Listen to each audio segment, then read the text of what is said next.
लालची बहू। दिनेश और रमेश नाम के दो भाई थे। दोनों अपने दादा दादी के साथ सोनपुर नामक गांव में रहते थे। उनके माँ बाप बचपन में ही गुजर चुके थे। तब से उनके दादा दादी ने ही उन्हें पाला था। दादा दादी ने उन दोनों को बड़े प्यार से पाला था।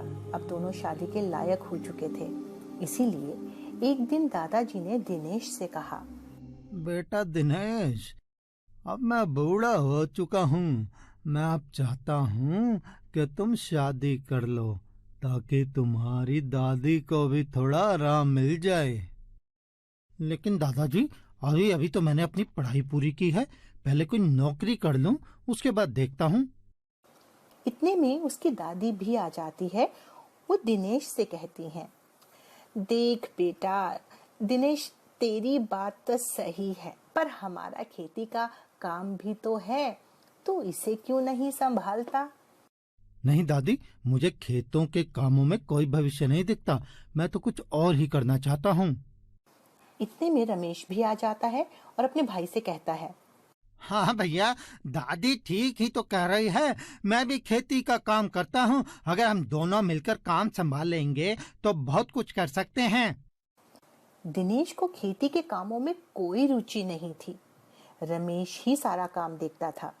रमेश छोटा था, इसीलिए वो सबकी बात मानता था और वो ही दादा दादी का लाडला भी था। दिनेश रमेश से कहता है, अच्छा रमेश, तू ही क्यों नहीं कर लेता शादी? पर मैं तो अभी आपसे छोटा हूँ, पहले तो आपको ही शादी करनी होगी। अरे रमेश, तू भी क्या पुराने चक्करों में पड़ गया?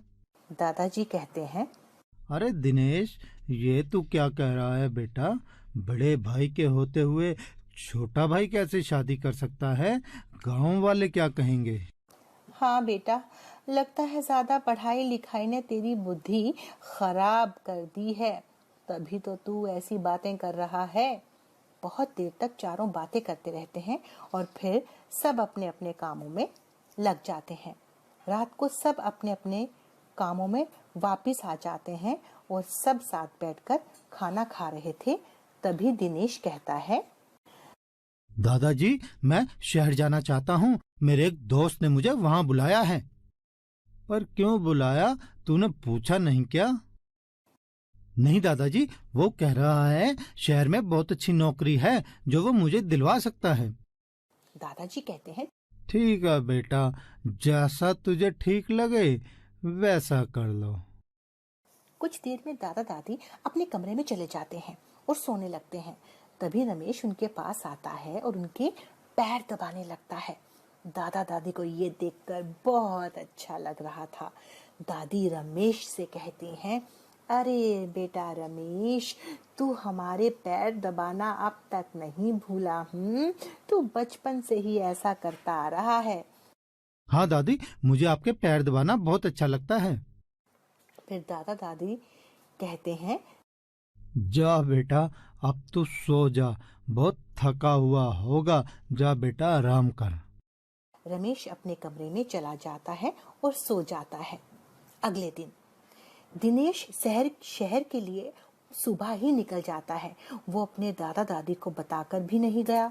उसने रमेश को बता दिया था कि वो सुबह जल्दी ही शहर के लिए निकल जाएगा। जब दादा दादी उठते हैं तो वो रमेश से पूछते हैं कि दिनेश कहाँ है?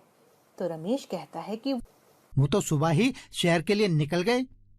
रमेश भी खेतों में चला जाता है। दादी खाना बनाने लगती हैं। दादाजी भी रमेश के साथ खेतों में चले जाते हैं और रमेश और दादाजी आपस में बातें करते जा रहे थे। रमेश बेटा, इस साल फसल बहुत अच्छी हुई है। ये सब तेरी मेहनत का फल है। नहीं दादाजी, ये तो बस आपका आशीर्वाद है। कुछ देर बाद वो खेतों में पहुंच जाते हैं। तभी उनकी नजर दूर दो लोगों पर पड़ती है जो कि खेती के किनारे पर बैठे थे। दादाजी रमेश से कहते हैं, रमेश बेटा, देख कर तो आ, वो खेतों के किनारे पर कौन बैठा हुआ है? रमेश कहता है, दादाजी, मैं अभी जाता हूँ। जब वो उन दोनों के पास पहुंचता है तो उन दो लोगों को देखकर रमेश की आंखें फटी की फटी रह जाती हैं। वहां पर दिनेश और उसके साथ एक लड़की बैठी थी। वो दोनों शहर जाने के लिए बस का इंतजार कर रहे थे। अरे दिनेश भैया, आप अभी तक शहर नहीं गए? और ये लड़की कौन है तुम्हारे साथ? ये सब क्या चल रहा है? दिनेश रमेश को सारी बात बता देता है। वो कहता है कि वो इस लड़की से शादी करना चाहता है, पर लड़की के घर वाले राजी नहीं हैं। इसीलिए वो दोनों शहर जा रहे हैं, वहीं शादी कर लेंगे और वहीं रहेंगे।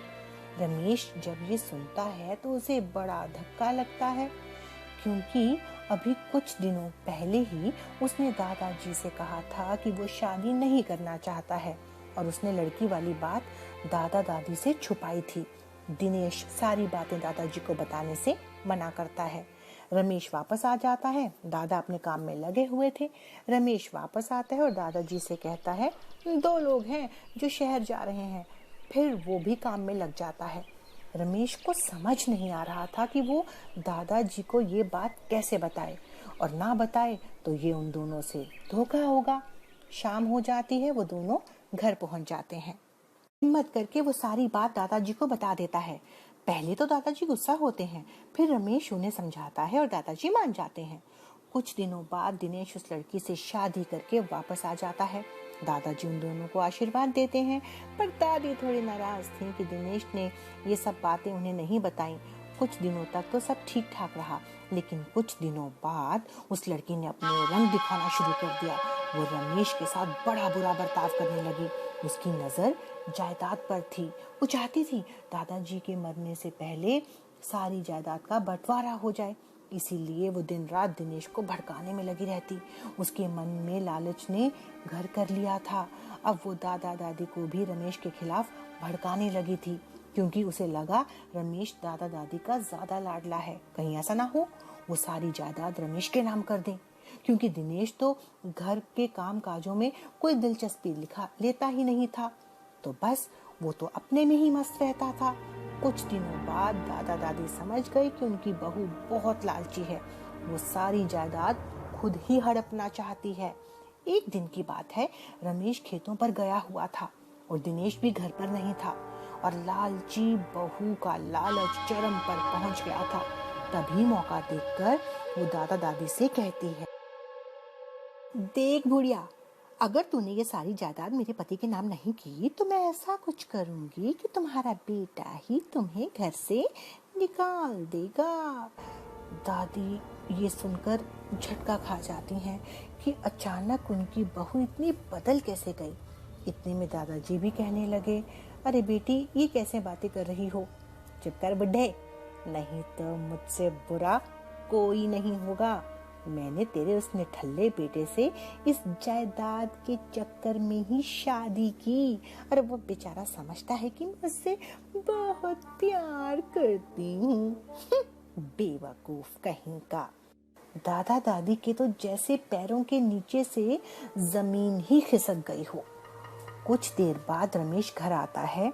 दादा दादी को दुखी देखकर वो दादाजी से पूछता है, क्या हुआ दादाजी, आप इतने परेशान और दुखी क्यों लग रहे हैं? कुछ नहीं बेटा, बस वो ऐसे ही। नहीं दादाजी, कुछ तो बात है, वरना आप और दादी जी मुझे कभी इतने उदास नहीं दिखे। दादी डरते हुए रमेश के पास आती हैं और रमेश को गले लगाकर रोने लगती हैं। दादी को रोता देखकर वो समझ जाता है कि कुछ तो जरूर हुआ है। वो तुरंत अपनी भाभी के पास जाता है और भाभी से पूछता है कि दादा दादी को क्या हुआ, लेकिन भाभी भी कुछ नहीं बताती और सो जाती है। अगले दिन दिनेश घर आता है। आज उसके दादाजी और दादी जी उससे बात भी नहीं कर रहे हैं, और ना ही रमेश ने उसकी समझ में आया ही नहीं कि हुआ क्या है सबको। फिर वो अपनी पत्नी के पास जाता है। उसकी पत्नी उसे सब बात बता देती है। दिनेश को ये सब सुनकर बहुत गुस्सा आता है और वो अपनी पत्नी को मारता हुआ बाहर ले आता है। लालची औरत, तेरी इतनी हिम्मत कि तू हमारे घर का बंटवारा करना चाहती है। मुझे तेरे बारे में सब पता चल चुका है। पर मैंने क्या किया, मैंने तो तुम्हारा भला ही सोचा। मेरा भला नहीं, अपना भला, लालची औरत। फिर से वो अपनी पत्नी को मारने लगता है। दादा दादी और रमेश उसे रोकते हैं, लेकिन वो नहीं रोकता और उसे मारता चला जाता है। और फिर मार से बचने के लिए उसकी पत्नी अपने इरादे बता देती है कि उसने लालच के चक्कर में आकर ही ये सब कुछ किया था।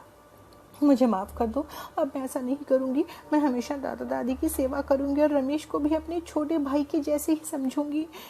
बेटा दिनेश, सुबह को भूला अगर शाम को घर वापस आ जाए तो उसको भूला हुआ नहीं कहते। बेटा तू बहू को माफ कर दे।